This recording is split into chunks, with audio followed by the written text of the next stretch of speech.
বড় বড় ভাষণ দেন, আমাদের পাকিস্তানি বলেন, আমাদের বাংলাদেশি বলেন। আজকে চিন্ময়ানন্দ প্রভু এতদিন ধরে জেলে, কবার খোঁজ নিয়েছেন? কবার খোঁজ নিয়েছেন? যারা হিন্দু ধর্মের ধারক বাহক বলে নিজেদের দাবি করে, জগন্নাথ দেবকেও আপনারা ছাড়ছেন না। কি অবস্থা আপনাদের! আপনারা খালি মমতা বন্দ্যোপাধ্যায়ের হাত দিয়ে সেই কাজের শুভ সূচনা হয়েছে বলে আপনারা প্রভু জগন্নাথকেও ছাড়ছেন না। কি অবস্থা! জয় শ্রীরাম বলে ভোট চাইতো, অযোধ্যাতে গোহারা হেরে গেছে। আপনারা দেখুন প্রভু রামের কি লীলা। যে অযোধ্যায় রাম মন্দিরকে সামনে রেখে সারা দেশে ভোট চাইল, সারা দেশে বলল জয় শ্রীরাম, আপকি বার 400 পার, 240-এ বাস আটকে গেছে। আর আমি আপনাদের বলছি, এ সরকার বেশি দিন টিকবে না। এ সরকার বেশি দিন টিকবে না। একক সংখ্যাগরিষ্ঠতায় এ সরকার চলছে না। এই সরকার বাধ্যবাধকতায় চলছে। এই সরকার দুর্নীতিগ্রস্তদের সাহায্যে চলছে।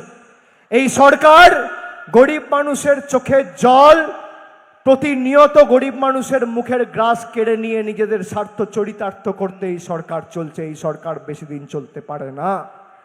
চলবে না অন্যায়, টিকবে না ফন্দি, জনগণের আদালতে হতে হবে বন্দী। মানুষ ঠিক জবাব দেবে। আমি আপনাদের বলছি, আমি যদি মাথা নত করি, আমি সাধারণ মানুষের কাছে করব। আমি বিজেপির জল্লাদ আর কেন্দ্র সরকারের জল্লাদদের কাছে মাথা নত করব না। 5 বছর ধরে এরা আমাকে যেভাবে ইডি সিবিআই দিয়ে দমাতে চেয়েছে, যতবার নোটিশ দিয়েছে, আমি ততবার আরো শক্তি সঞ্চারিত করে ইডি অফিস আর সিবিআই অফিস থেকে বেরিয়ে এসেছি আপনাদের জন্য কাজ করব বলে। এরা যত নোটিশ দেবে, তৃণমূল কংগ্রেস বিশুদ্ধ লোহা, লোহাকে যত তাঁতাবে, যত আঘাত করবে, যত মারবে, লোহা তত শক্তিশালী হবে। তুমি যত আঘাত করবে, তৃণমূল কংগ্রেস দলটা তত শক্তিশালী হবে। আর আমি আপনাদের কথা দিচ্ছি, 2026-এর ভোট, 2021-এ তো বিজেপির চাকাটা 77-এ আটকে গেছিল। এবার 50-এর নিচে থাকবে, কথা দিয়ে গেলাম। 2026-এর লড়াই আমি ভবিষ্যৎবাণী করি না। আর যদি ভবিষ্যৎবাণী করি, আমার ভবিষ্যৎবাণী ঈশ্বরের কৃপায়, আশীর্বাদে, মানুষের ভালোবাসায় অল্প হলেও মেলে। আমি তারিখ ধরে বলতে পারি না অমুক তারিখে এই হবে তাই হবে, কিন্তু আমি যদি বলি যে 2019-এর তুলনায় তৃণমূলের আসন সংখ্যা 2024-এর ভোটে বাড়বে, সেটা বেড়েছে। আমি ডায়মন্ড হারবারে বলেছিলাম যে আমরা এই যে ফেজে ভোট হবে, শেষ দফার ভোট, 9 পাবো, 9 পেয়েছিলাম। আর বলেছিলাম 23 অলরেডি পেয়ে গেছি, তাহলে 23 আর 9 যোগ করলে হয় 32। কিন্তু 3টে সিট আমরা অত্যন্ত কম ব্যবধানে হেরেছি। একটা বিষ্ণুপুর 5000 ভোটে হেরেছি, একটা পুরুলিয়া আমরা 17000 ভোটে হেরেছি, আর একটা বিজেপির বাঁচাল সভাপতি সুকান্ত মজুমদার 9000 ভোটে জিতেছে। সে নাকি আমার বিরুদ্ধে এসে মানুষকে সংগঠিত করতে আসবে। আপনি যদি 50 বছর রাজনীতি করেন, আর আপনি যদি 10টা নির্বাচন লড়েন, 10টা নির্বাচনের ফলের নিরিখ যোগ করেও আপনার 7,10,000-এর ব্যবধান হবে না। ডায়মন্ড হারবারের মানুষ আমায় একবারে জিতিয়েছে। আমি এসব কথা বলে নিজের বীরত্ব দেখাতে চাই না। আমার কোনো ক্রেডিট নেই, ক্রেডিট মানুষের। মানুষ আমাকে জিতিয়েছে।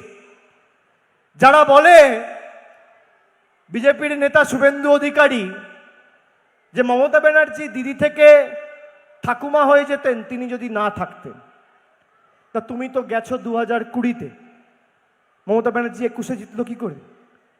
24-এ জিতলো কি করে? 23-এর পঞ্চায়েতে জিতলো কি করে? আর এদের কপাল দেখুন, জবে থেকে এই এলিমেন্টটা বিজেপিতে গেছে, একটা নির্বাচনও বিজেপি জেতেনি। 2020-তে উপনির্বাচন হেরেছে, 2021 বিধানসভা হেরেছে, 2022 পুরসভা হেরেছে, 2023 পঞ্চায়েত হেরেছে, 2024 লোকসভা হেরেছে, 2025 উপনির্বাচন হেরেছে। গত এক বছরে 11টা উপনির্বাচন হয়েছে বাংলায়, 11-0 তৃণমূলের পক্ষে হয়েছে, 11টাতেই বিজেপি হেরেছে। কি অবস্থা এদের! আগে বিজেপির রাহুর দশা চলছিল, শনির দশা, আর এখন কেতুটা গিয়ে কেতু আর শনির দশা সংযোজিত হয়েছে। জবে থেকে গেছে সব নির্বাচন হেরেছে।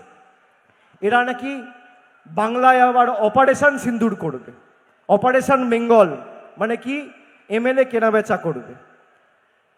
বন্ধু, তোমার কথায় তোমাকে বলি যে তুমি যে বলেছ দিদি থেকে পিসিমা হয়ে যেতে, মাসিমা হয়ে যেতে মুখ্যমন্ত্রী হতে পারতেন না, মমতা ব্যানার্জি নিজের দমে মুখ্যমন্ত্রী হয়েছে।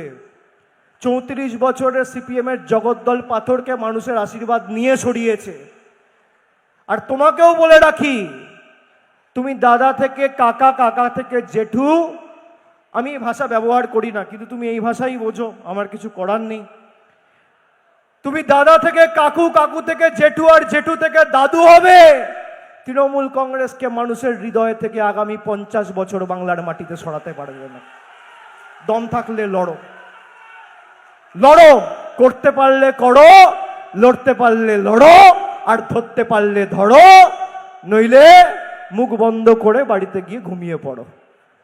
আমি চ্যালেঞ্জ করছি, ব্যবধান আরো বাড়বে। আরে আমার জায়গায় অন্য কেউ হলে বলতো কি যে বিপুল ব্যবধানে জিতবো, আমি বলছি ব্যবধান বাড়াবো। আমার চ্যালেঞ্জ পছন্দ, 7,10,000 টাকা 11,000 করবো, 12,000 করবো, 1 ভোট কমবে না, বাড়বে। আমার আস্থা মানুষের প্রতি, আমার আস্থা তৃণমূলের কর্মীদের প্রতি, আমার আস্থা তৃণমূলের বুথে বসা কর্মীদের উপর। তার কারণ তারা সারা বছর মানুষের পাশে থাকে। মানুষের বিপদে আপদে মানুষ কাউকে পাক না পাক, তৃণমূল কর্মীরাই ছুটে যায়। আমরা সবসময় মানুষের পাশে দাঁড়িয়েছি, আর আগামী দিনও ব্যতিক্রম হবে না। যাই হোক, সভা অনেকক্ষণ শুরু হয়েছে, 5:30 বাজে, 3টে সভা শুরু হয়েছে, প্রায় 2.5 ঘন্টা হতে চলল। যারা এসছেন আপনারা বইগুলো নিয়ে যাবেন, এবং এলাকায় যাতে সার্বিকভাবে আমরা কি কাজ করেছি মানুষ জানতে পারে, মানুষ বুঝতে পারে, সেটা আপনারা সুনিশ্চিত করবেন। এবং বিজেপির কুৎসার ধারাবাহিক জবাব যেভাবে আমরা দিয়েছি একইভাবে দিতে হবে। আমরা যেমন নিঃশব্দ বিপ্লব করেছি, বিজেপি করেছে সশব্দে কুৎসা, নিঃশব্দ বিপ্লবের উল্টো। তো কুৎসার জবাব নিঃশব্দ বিপ্লবের মাধ্যমে মানুষকে তথ্য পরিসংখ্যানের নিরিখে আমরা দিয়েছি, আগামী দিনও দেবো। আমি সকলকে আরেকবার ধন্যবাদ, কৃতজ্ঞতা, প্রণাম জানিয়ে, আমার অভিনন্দন জানিয়ে, আমার শ্রদ্ধা নিবেদন করে, প্রবীণ যারা এসছেন তাদের সকলকে আপনাদের পায়ে হাত দিয়ে আমি প্রণাম করে, আর সমবয়সী সহযোদ্ধা যারা এসছেন তাদের সকলকে শুভেচ্ছা, ভালোবাসা জানিয়ে, মায়েদেরকে আমার কৃতজ্ঞতা জানিয়ে আমি আমার বক্তব্য এখানেই শেষ করলাম। জয় হিন্দ, বন্দে মাতরম, তৃণমূল কংগ্রেস জিন্দাবাদ, মমতা বন্দ্যোপাধ্যায় জিন্দাবাদ, মা মাটি মানুষ জিন্দাবাদ। জয় বাংলা, জয় বাংলা, জয় বাংলা।